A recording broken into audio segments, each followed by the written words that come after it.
It is Monday, so you know that means for us around here, Begknows America.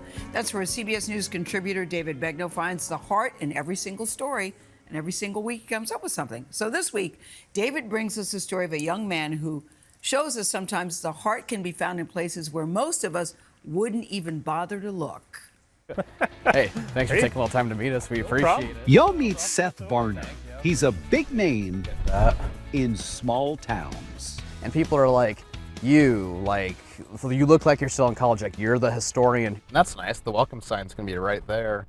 This 25-year-old from Nebraska finds beauty in the places a lot of us often overlook. Once you're at the end of Main Street here, we're gonna work back over to like the library. He roams the Midwest for his publishing company, Wandermore, which he started back in 2020 during the pandemic, having just graduated from high school. He documents landmarks, things to do, places to eat, and then he posts his finding on Wandermore's Facebook pages and goes on to sell his self-published travel guides. And let me just tell you, if you ever run into him, don't mention flyover states. Oh man, flyover state kind of irks me a little bit. Doesn't matter if it's 10 people, 100 people, 1,000 people. Every town's got a story to share. Our first stop with Seth? Blue Earth, Minnesota, and it's the home of the Jolly Green Giant. It's the town's 55-foot-tall, 8,000-pound tribute to Minnesota's homegrown canned vegetable company. The statue's museum doubles as the town's chamber of commerce. A lot of us don't have a huge advertising budget to get the word out. And so when Seth offered to highlight what we have here, I was thrilled. His next stop was a firehouse in Frost, Minnesota, just 15 minutes away. The population sign says 198, but we had two births here in the last couple weeks, so our population now is crested to 200. We're pretty excited about it. Just can't beat the small town living. Everybody can stop and talk to anybody at any random time, and if you need a favor or need help with something, everybody will step up. Now this all evolved from an idea that Seth had back in elementary school. And I'm like, well, I want to go to every town in Nebraska. Like, Dad, we should go check them all out. And he's like, oh, haha, yeah, maybe someday, Seth. Someday came when Seth was home from college during the pandemic, and he just happened to find his third grade scrapbook. I was flipping through it. I'm like, I can fulfill that dream I had as a 10-year-old. So I recruited one of my best friends, and I told him, hey, we're going to go to every town in the state. Are you in? Well, that could only mean one thing. Road trip, y'all. I've been to every incorporated town in Nebraska, Iowa, South Dakota, Kansas, North Dakota, and soon to be Minnesota. And the corresponding town numbers for those: 531 for Nebraska, 939 for Iowa, 310 for South Dakota, 627 for Kansas, 355 in North Dakota, and Minnesota will be 856. Over the last 5 years, hundreds of thousands of people have followed Seth online as he's highlighted the historic, the quirky, and the downright unique.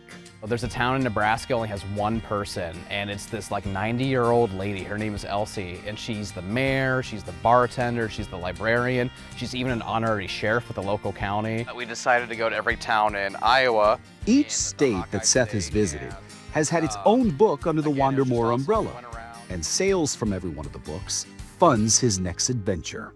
Oh, that's so cool. These days, he's traveling with Elise, his wife.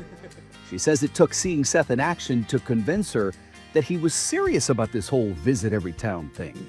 I was like, he's lying. I was just kind of in awe maybe, because it is really, truly a lot of work. I could not be more proud of him as his wife and the person who's kind of with him all the time.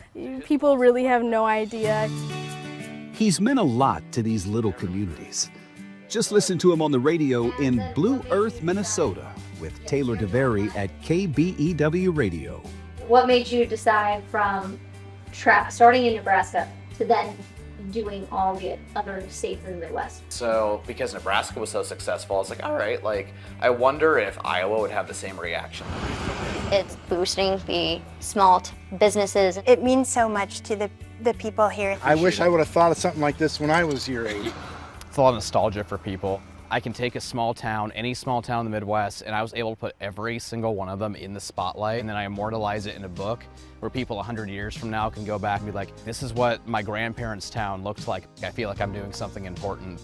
You know, my friends, at the end of the day, maybe the biggest gift Seth gives all of us is a reminder that in a one-stoplight town, you still matter. There it is. I love this story because who does that?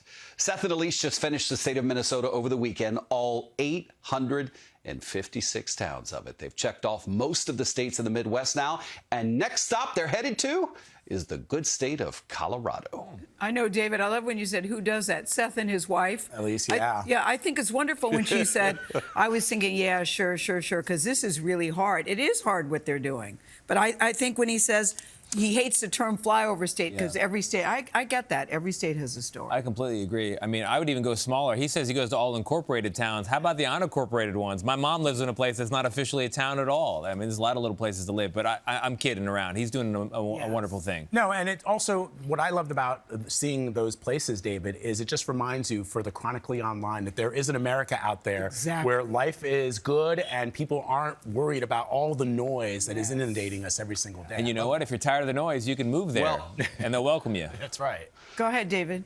Touche, and I will say, having grown up in Louisiana, now living in Los Angeles and traveling for CBS News over the last decade, some of my favorite places are in those flyover states, as we call them, in the middle of Kansas, the middle of North Dakota, places you otherwise would never see, but it's why we call it the heart of America. I know, David, sometimes we need to be reminded there are a lot of great people in the world doing great things, and we need to remind people of that. That's what you do, David. Sometimes. That's what you're doing, Shout out brother. to my favorite small town, Circle, Montana. Thanks, guys.